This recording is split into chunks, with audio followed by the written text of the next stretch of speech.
Hi there, Brent Heber here, the Greens candidate for Cogra, and in today's video blog I just want to focus on one of our key policy initiatives that will make the biggest difference to your wallet here in St George, and it's the cost of electricity.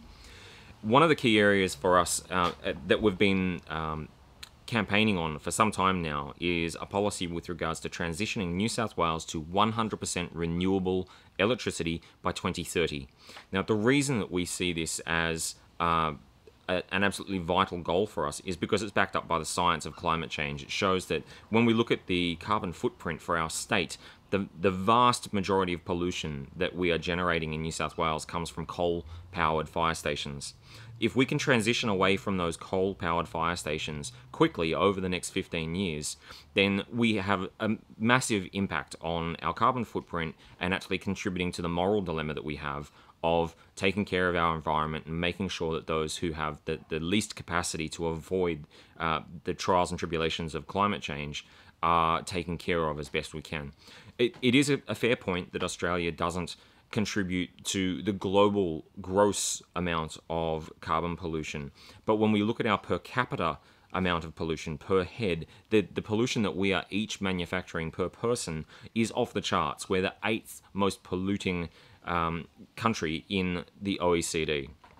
So we're doing a lot worse for the environment than many other comparable countries, and countries who are worse off than us have much cleaner electricity than we do, simply because we have abundant coal and we have a minerals council and people like this who have vested interests and business partnerships with the old parties who don't want to change the status quo. The key thing about the transition to renewables is that the cost of entry into manufacturing electricity is quite affordable. A lot of us have already taken up on rooftop solar. There's also solar hot water, all sorts of ways of moving away from coal-powered electricity. What the Greens' proposal for 100% renewable now encompasses for this election is a much more concrete method for us to actually move towards that goal. We've been doing the work. John Kay, our MP, used to work in the electricity sector before he became our representative. He knows this issue intimately. He's an expert in his field, and he's really liaising with experts in the field to design these policies.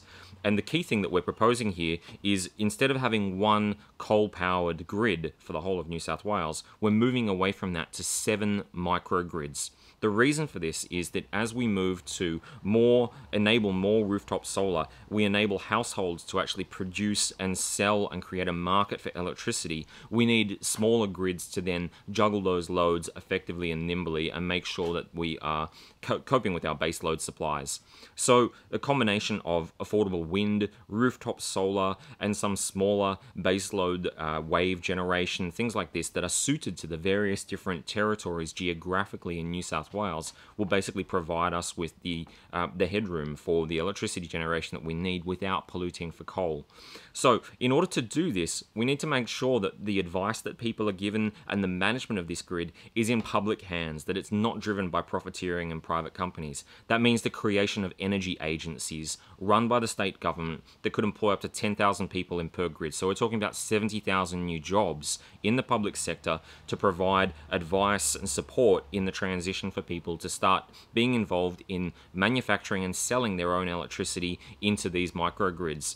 It's a radical and a very exciting policy. So please, in the time between now and the New South Wales election, have a look over our policy documents with regards to our energy future. I think you'll find that the homework has been done, the science is in. We need to move for the sake of our children.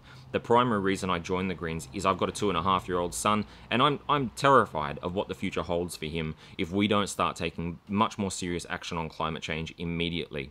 So please, consider the children, consider our future.